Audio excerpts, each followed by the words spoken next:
Bonjour mes amis flammes jumelles, comment allez-vous? J'espère que vous allez très bien. Comme promis, je vais vous parler dans cette vidéo de l'énergie du runner. Eh bien, pour faciliter la compréhension, je vais parler de certaines catégories de runners et je vous prie de prendre ce que je vais vous expliquer avec prudence parce que ça risque de ne pas s'appliquer à tout le monde. Donc, pour faciliter la compréhension, j'ai choisi de parler de 3 catégories de runners en ce moment. La première catégorie concerne ceux qui avancent petit à petit et qui sont de plus en plus conscients de ce qu'ils ont vécu jusque-là, de leur dysfonctionnement, de leur peur. Ils savent qu'ils sont toujours et qu'ils ont été toujours différents des autres, que ce soit dans leur comportement, caractère, leur façon de voir les choses, etc. Ces runners se rendent compte enfin qu'il y a quelque chose qui ne va pas en eux et qu'il y a des choses à travailler. Commence leur développement personnel, ils cherchent des renseignements et adressent de spécialistes pour les accompagner. Ils ne savent pas forcément qu'ils sont dans une relation de flamme jumelle pour un certain nombre d'entre eux. Mais ils ont conscience, à présent, de leur échec répétitif, par exemple dans leurs relations amoureuses, dans leurs problèmes relationnels d'une façon générale. On dirait que l'univers les pousse à réfléchir et leur montre que le chemin emprunté jusque-là n'est pas le bon, en les rappelant à l'ordre soit par des foudres karmiques, soit par des tests qui les éclairent au fil des temps de ce qui ne va pas réellement en eux. Ces runners sont en duo avec des chasers entre guillemets guéris ou en voie de guérison, qui sont sortis de leur nuit noire de l'âme et qui ont compris la dynamique de la relation et qui ont pu lâcher prise. Ces runners en face sont actuellement soit dans leur nuit noire de l'âme, soit ils ont à peine franchi cette étape pour entamer leur évolution spirituelle. D'ailleurs, mes amis chasers qui sont dans cette énergie, vous allez constater, si bien sûr vous voyez votre runner régulièrement, qu'il a changé physiquement. Il peut être amaigri, il peut paraître plus âgé que d'habitude. Sa façon de parler, d'agir peuvent changer aussi par rapport à avant.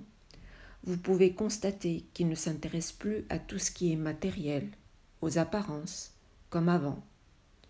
Ses relations sont plutôt axées sur des amis plutôt hommes, etc.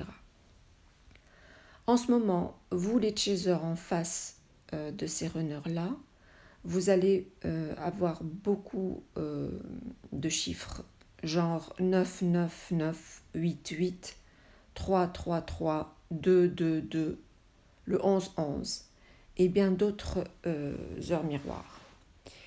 Il faut savoir que le 33, le 3, 3, 3 et le 3, 3, 3 se répètent beaucoup ces derniers temps dans cette énergie.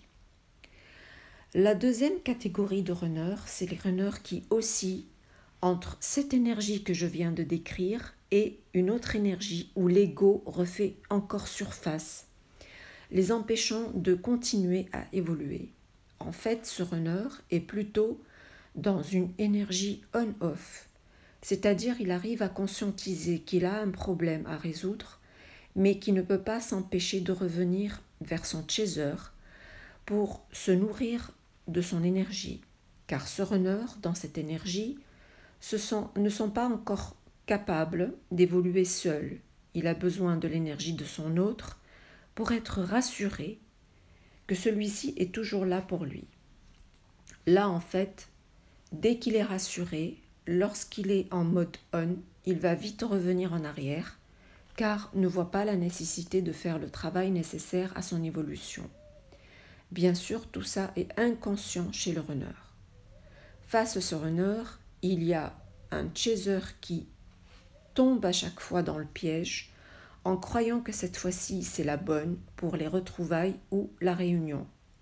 En fait, le chaser n'a pas complètement lâché prise et n'arrive pas toujours à se positionner. En fait, ici le duo chaser comme runner savent qu'il y a un truc qui ne va pas, mais les deux croient que c'est la faute à l'autre. En fait, chacun attend que l'autre change pour que ça marche. Donc, les deux essayent de travailler sur eux-mêmes et les deux reviennent en arrière à chaque fois. Rassurez-vous, c'est une étape presque nécessaire.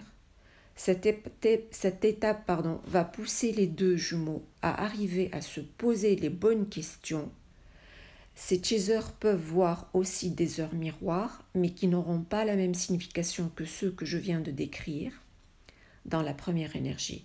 D'ailleurs, essayez de m'écrire dans vos commentaires ce que vous voyez comme heure miroir et vous allez comprendre que peut-être en fonction des commentaires, ces heures miroirs changent d'un duo à l'autre.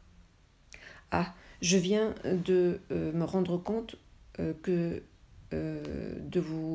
d'oublier de vous dire que dans la première énergie, le chaser se sent très en forme, il est dans une abondance que jamais il n'arrivait à imaginer. Les choses deviennent de plus en plus faciles dans sa vie. Pour le deuxième duo, le chaser face à ce runner que je viens de décrire est encore dans la difficulté par exemple de trouver un boulot, difficulté relationnelle, etc. Le runner dans cette deuxième énergie vit encore certaines peurs, est encore entouré de gens toxiques et subit encore des tests et des karmas.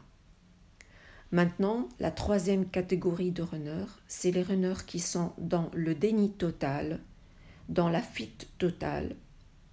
Certains d'entre eux multiplient les relations passagères. Ces runners sont complètement inconscients de la relation, de leur dysfonctionnement.